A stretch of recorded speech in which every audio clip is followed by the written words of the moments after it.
What is going on, everybody? Welcome back to the channel. After Sound here, bringing you Splinterlands content every single day. We also stream right here on this channel every Tuesday, Thursday, and Sunday morning, so come by and say hello. This video is also brought to you by two things. Since we don't do any sponsorships here on the channel, I'll show them out real quick. The first is my music, which is available anywhere you stream music under the name After Sound. And the second is a new podcast I just launched called Chasing Infinity. Links in the description below. Check them out. Let me know what you think, and I appreciate the support. Okay, guys, let's jump into the release notes today from November 19th, 2024. And we have some new stats for the upcoming fourth phase of the Hall of Legends promo card sale. So 2 cards, as usual, we have a legendary and a rare card, and we're going to jump into the stats because they look pretty awesome. Now, if you missed it, I just posted a video a couple days ago about how the last phase, phase 3, was not really that great. I mean, again, objectively speaking, it wasn't great because it didn't sell as much as the previous 2 phases. I kind of gave my reasoning as to why I thought that was the case. I thought mana cost was a little high, and there was nothing that was like fantastic or super synergistic about the cards. That is not the case with these new cards. So the first one we have is the legendary card, Nefket. Now, this is a card which is life and water, 7 mana, dual attack, 1, and I'm just going to go with the full stats here, right? So max level. 1 range attack, 4 melee attack, 3 speed, 5 health, and a slew of abilities which are very, very synergistic with one another. So as you can see here, this is a sneak unit, meaning that it will attack the last unit on the field for your opponent's team. Now, what's great about this is that you are going to always attack with range first before melee, right? That's just the order of attacks. So you're going to do your melee attack first, and then you're going to do your range attack for 1, and then have your melee attack for 4. But here's the cool thing. Look at how these abilities work together. You have sneak, stun, knockout, divine shield, and pierce. Now, let's forget about divine shield. That's kind of like the cherry on top. These 3, I mean, well, actually, you could just put 4, work together really well because you're going to have this unit go through, and it's going to have a 50-50 chance of getting a stun when it throws its range attack, right? And if you think about it statistically, it's going to throw 2 attacks at the back line. And assuming that it hits, that means you have, on average, 100% chance of getting a stun every turn. But here's the best part. If you get the stun on the first turn, it works perfectly with knockout. So now all of a sudden, you're doing 1 range damage. You hit it. Let's say you get the stun. Well, with knockout, you're doubling the next attack on it, meaning that instead of 4 damage, it does 8 damage.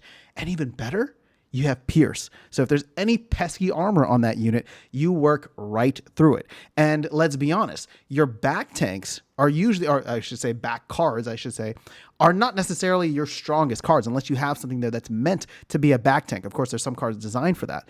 But for the most part, they tend to be your weakest ones that you might be hiding or hoping that don't get sneak attacked or whatever the case is.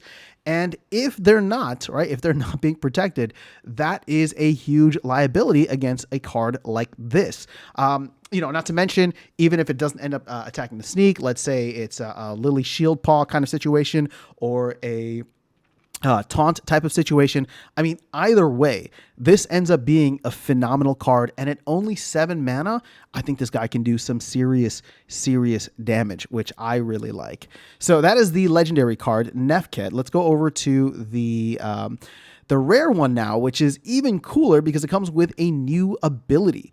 So, and as Vet V pointed out, this is a must-have, so shout out to Vet. So let's see here. We'll go all the way to the max stats, right? So 6 mana. This is a life and earth card. Now, it does 2 magic damage. It is slow, right? Speed of 1, although that's great for reverse speed rule sets. 1 armor, 2 health. Meriput Mossmender is the name of the card, and here are its abilities. Obviously we don't have it there, so you know what? Actually, let's. This is only level 1 of the card, so you're going to do 2 magic damage, still speed of 1, but your armor gets upgraded to 2, and your health gets upgraded to 6. Right now, the abilities that you have: repair, dodge, cleanse, and Echo. Echo is the new ability that's there. Now, Echo is only available at max level, and here is what it says. Active abilities, meaning repair and all healing and cleansing abilities, trigger twice per round, which is actually kind of huge considering that this is a fantastic support card where you're going to be able to repair twice, you're going to be able to cleanse twice. And we got some clarification on this. Again, shout out to Vet and Lilyfire for kind of clarifying this in the chat. But essentially, the reason cleanse is important and that you can use it twice, right? Everything else makes sense. Armor repair, you can do that twice if there's 2 units that have been hit, or even 1 unit that you just repair more than 2. Healing makes sense. Tank heal, self heal, as well as triage.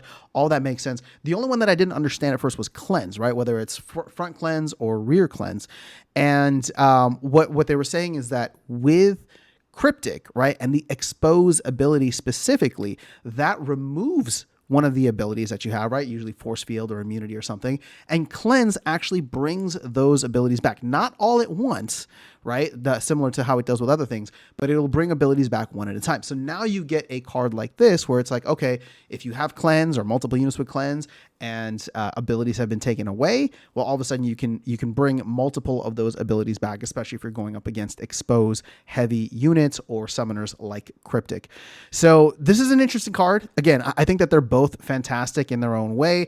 I just like, so with this, I just like the ability of being able to really double down on support units, right? Whether it's triage, whether it's repair, whether it's heal or tank heal, any and all of these, in my opinion, come in really handy. And if you're able to run a solid support team and then throw Mariput Mossmender into the mix, knowing that you'll get double the benefits. And if your opponent doesn't know that you're going to be throwing that card in, they might not take advantage of that. They might not put in support units or units that have these abilities that can take advantage of it. You come out ahead, right? Because you are the one building your team around them. So I'm really excited about this. I think that this is a fantastic set of cards. Way better than phase 3. We'll see how it shakes up the meta and you know, how it measures from a DEC locked up in the DAO standpoint.